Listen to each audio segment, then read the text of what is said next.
সূরা বাকারা। রহমান রহিম আল্লাহ তাআলার নামে। আলিফ লাম মিম। এই সেই মহাগ্রন্থ আল কোরআন, তাতে কোনো সন্দেহ নেই যারা আল্লাহ তাআলাকে ভয় করে। এই কিতাব কেবল তাদের জন্যই পথ প্রদর্শক, যারা না দেখে আল্লাহ তাআলাকে বিশ্বাস করে, যারা নামাজ প্রতিষ্ঠা করে।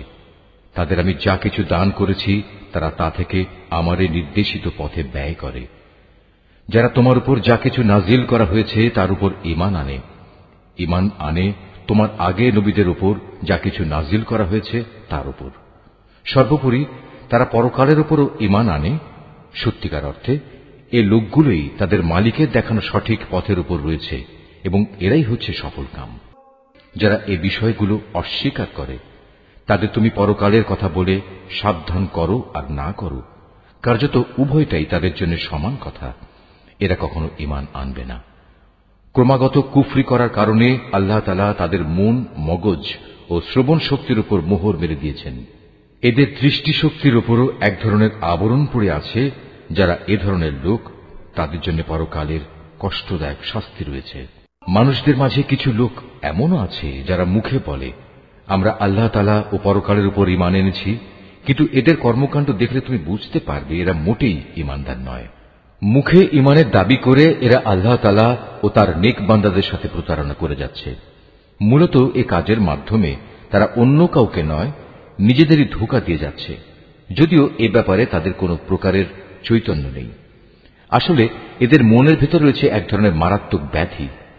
প্রতারণার কারণে আল্লাহ তাআলা এদের সে ব্যাধি বাড়িয়ে দিয়েছেন।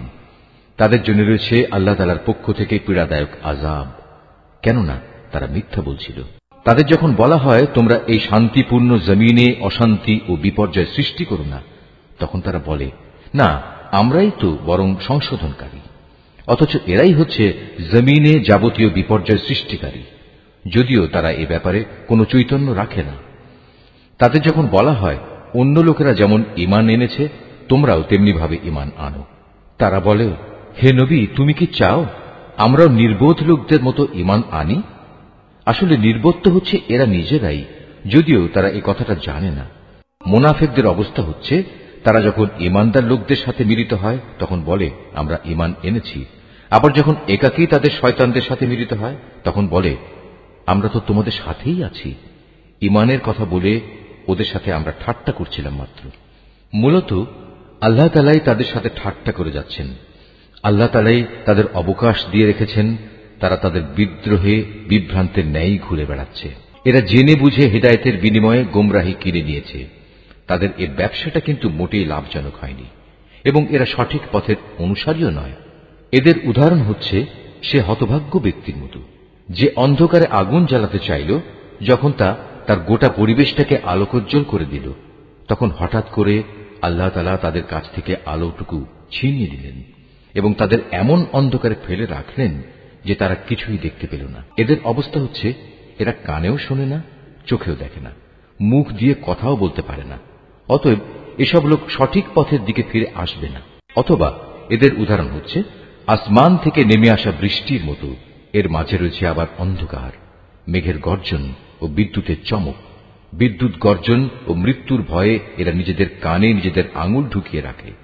এরা জানে না আল্লাহ তাআলা কাফেরদের সকল দিক থেকেই ঘিরে রেখেছেন, তাতে এদের অবস্থা নাজুক হয়ে পড়ে। মনে হয় এখনই বিদ্যুৎ এদের চোখ নিষ্প্রভ করে দেবে। এই আতঙ্কজনক অবস্থায় আল্লাহ তাআলা যখন এদের জন্য একটু আলো জ্বালিয়ে দেন তখন এরা সেদিকে চলতে থাকে। আবার যখন তিনি তাদের উপর অন্ধকার চাপিয়ে দেন তখন এরা একটু থমকে দাঁড়ায়। অথচ আল্লাহ তাআলা চাইলে সহজেই তাদের শোনার ও দেখার ক্ষমতা ছিনিয়ে নিতে পারতেন। নিশ্চয়ই তিনি সর্বশক্তিমান। হে মানুষ, তোমরা সেই মহান আল্লাহ তাআলার দাসত্ব স্বীকার করো যিনি তোমাদের এবং তোমাদের আগে যারা ছিল তাদের সবাইকে পয়দা করেছেন। আশা করা যায় এর ফলে তোমরা যাবতীয় সংকট থেকে বেঁচে থাকতে পারবে। তিনি সে মহান সত্তা যিনি জমিনকে তোমাদের জন্য শয্যা বানালেন, আসমানকে বানালেন ছাদ এবং আসমান থেকে পানি পাঠালেন। তার সাহায্যে তিনি নানা প্রকারের ফলমূল উৎপাদন করে তোমাদের জীবিকার ব্যবস্থা করলেন। অতঃপর তোমরা জেনে বুঝে এসব কাজে আল্লাহ তাআলার সাথে কাউকে শরীক করো না। আমি আমার বান্দার উপর যে কিতাব নাজিল করেছি তার সত্যতার ব্যাপারে যদি তোমাদের কোনো সন্দেহ থাকে তাহলে যাও, তার মতো করে একটি সূরা তোমরাও রচনা করে নিয়ে এসো। এক আল্লাহ ছাড়া তোমাদের আর যেসব বন্ধু বান্ধব রয়েছে তাদেরও প্রয়োজনে সহযোগিতার জন্য ডাকো, যদি তোমরা তোমাদের দাবিতে সত্যবাদী হও। কিন্তু তোমরা যদি তা না করতে পারো, এবং আমি জানি তোমরা তা কখনই করতে পারবে না, তাহলে তোমরা দোজখের সেই কঠিন আগুনকে ভয় করো যার ইন্ধন হবে মানুষ ও পাথর। আল্লাহ তাআলাকে যারা অস্বীকার করে তাদের জন্যই এটা প্রস্তুত করে রাখা হয়েছে। অতঃপর যারা এই কিতাবের উপর ঈমান এনেছে এবং ভালো কাজ করেছে তাদের তুমি হে নবী সুসংবাদ দাও এমন এক জান্নাতের যার নিচ দিয়ে ঝর্ণা প্রবাহিত হতে থাকবে।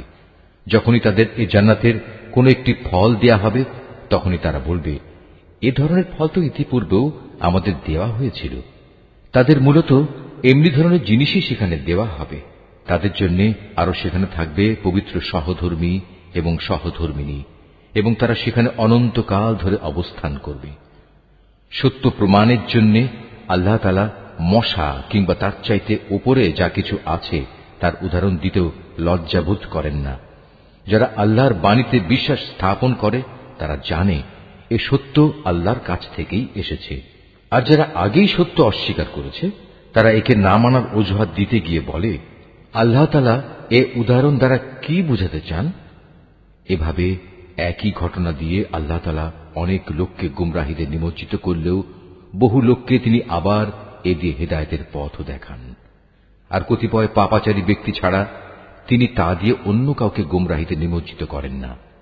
এরা হচ্ছে সেসব লোক যারা আল্লাহর ফরমান মেনে চলার প্রতিশ্রুতি দেওয়ার পর তা ভঙ্গ করে। ব্যক্তি ও সমাজ জীবনে আল্লাহ তাআলা যেসব সম্পর্কের ভিত মজবুত করতে বলেছেন তা তারা ছিন্ন করে। সর্বোপরি জমিনে অহেতুক বিপর্যয় সৃষ্টি করে। এরাই হচ্ছে আসল ক্ষতিগ্রস্ত। তোমরা আল্লাহকে কিভাবে অস্বীকার করবে? অথচ তোমরা প্রথম দিকে ছিলে মৃত।